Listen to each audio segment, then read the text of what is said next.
Hello friends, welcome back to our passport visa consultancy channel. आज के video में हम लोग डिस्कस करने वाले हैं वर्क परमिट को लेके। डेली बेसिस में हमें बहुत सारी इंक्वायरीज आ रही हैं। सर, हमें वर्क परमिट दिलवा दीजिए। ऑस्ट्रेलिया जाना है, यूरोप जाना है, शेंगन कंट्री में घुसना है, या फिर यूके, यूएसए एंड कनाडा के लिए।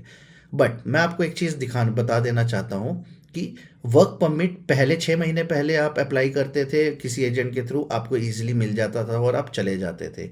बट अभी के सिनेरियो में 99% फेक हो चुका है वर्क परमिट। रीज़न उसका ये है, वर्क परमिट आपका जो अपॉइंटमेंट रहती है वीएफएस ग्लोबल में, वो अवेलेबल ही नहीं है वर्क परमिट को लेके। अगर 1% कोई चांस होगा जिसका स्ट्रॉन्ग लिंक होगा, ठीक है, वो आपका करवा सकता है, बट वो भी 1% चांसेस है। बट अगर आप खुद ही वीएफएस की वेबसाइट में जाके लॉगिन करके डेट्स देखोगे, किसी भी शेंगन कंट्री या यूरोपियन कंट्री का वर्क परमिट मिल ही नहीं रहा। तो मेरा आपको सजेशन यही है, अगर आप मिनिमम 12th पास हैं तो आप स्टडी वीज़ा पे ट्राई कीजिए, वो भी विदाउट आइलेट्स।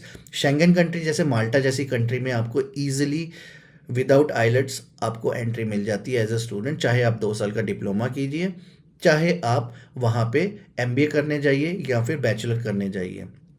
और एक और चीज़ मेरी बतानी है कि वर्क परमिट में जो लेबर जाती है शेंगन कंट्रीज़ में, उनकी मैक्सिमम सैलरी जो रहने वाली है वो रहती है 600 से 800 यूरो। ठीक है। इवन वहाँ पे जो स्टूडेंट्स का जो पढ़ने जा रहे हैं, स्टूडेंट्स वहाँ पे मिनिमम 800 यूरो से लेके 1200 यूरो अपने अपने कैटेगरी के हिसाब से कमा लेते हैं, एक वर्कर से ज़्यादा। ऊपर से कॉलेज यूनिवर्सिटी की सिक्योरिटी रहती है आपके साथ। पढ़ने के बाद आपको जॉब सर्च वीज़ा मिलता है, लाइफ सिक्योर हो जाती है आपकी, और आपका जो पार्ट टाइम में जितना बनता था उससे ज़्यादा बनता है फुल टाइम पे। 4 से 5 साल आपने शेंगन कंट्री में बिता लिया, आपको पीआर अप्लाई करने के लिए आप एलिजिबल हो जाओगे। उसके बाद आप सिटीज़न ईजिली अप्लाई कर सकते हो। नहीं तो आप अच्छी कंट्री जैसे यूएसए हो गया, कनाडा हो गया, ऑस्ट्रेलिया, वहाँ से भी ईजिली मूव हो जाओगे क्योंकि आपका प्रोफाइल वैसा बन चुका है। तो मेरी आपसे रिक्वेस्ट है, वर्क परमिट लेबर जॉब में ना भाग के आप स्टडी वीज़ा पे फोकस कीजिए। अब सपोज कई बच्चे होते हैं 10th पास होते हैं, अब उनके लिए क्या करें? उनके लिए वो ऑब्वियसली वर्क परमिट ही ढूंढेंगे क्योंकि वो पढ़ने जा नहीं पाते इजीली। ठीक है। और क्राइटेरिया ऐसा है कि मिनिमम 12th चाहिए अगर बाहर आप पढ़ने जा रहे हो।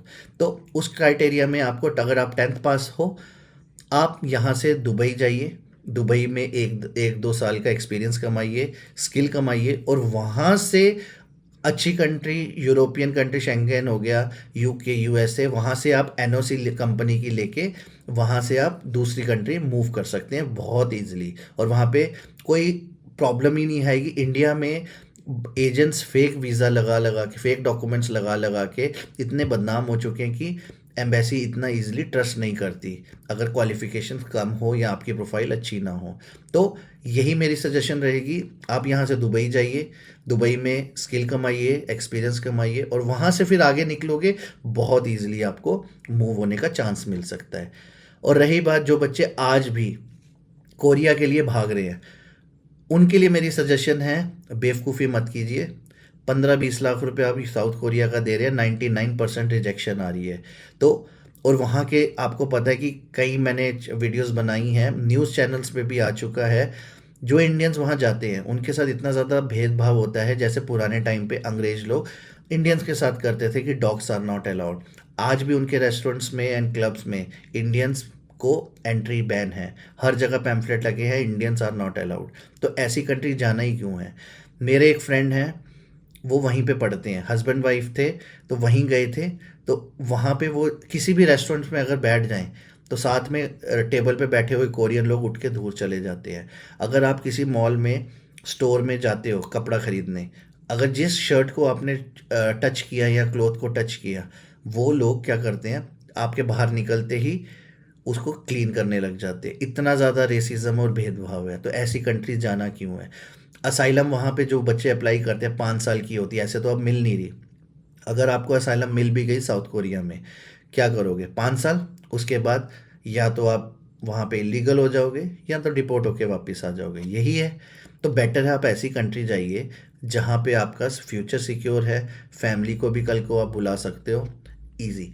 अब मैं बताता हूँ बहुत बच्चों का होता है कि सर ऐसी यूरोप कंट्री जैसी में जाके बहुत सारा पैसा लग जाता है। देखो, हमारे पास बजट फ्री स्टडी वीज़ा है जो आपके बजट के अकॉर्डिंगली बहुत कम आने वाला है।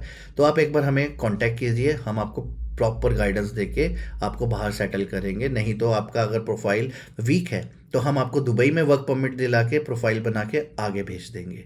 तो बहुत ही जल्दी हमें कांटेक्ट कीजिए हमारे दिए हुए नंबरों पे। हमारी वेबसाइट है www.passportvisaconsultancy.com। विजिट कीजिए, मैसेज कीजिए, व्हाट्सएप में भी मैसेज कर सकते हैं, हमारा इंस्टाग्राम में भी जाके आप हमें मैसेज कर सकते हैं और अपना क्वेरीज पूछ सकते हैं। थैंक यू गाइज, आज के लिए इतना ही था। तो हमारे वीडियो के साथ बने रहिए, चैनल को सब्सक्राइब कर लीजिए, hit the bell icon so that हमारी अपकमिंग वीडियो आप तक पहले पहुंचे। Thank you and have a nice day.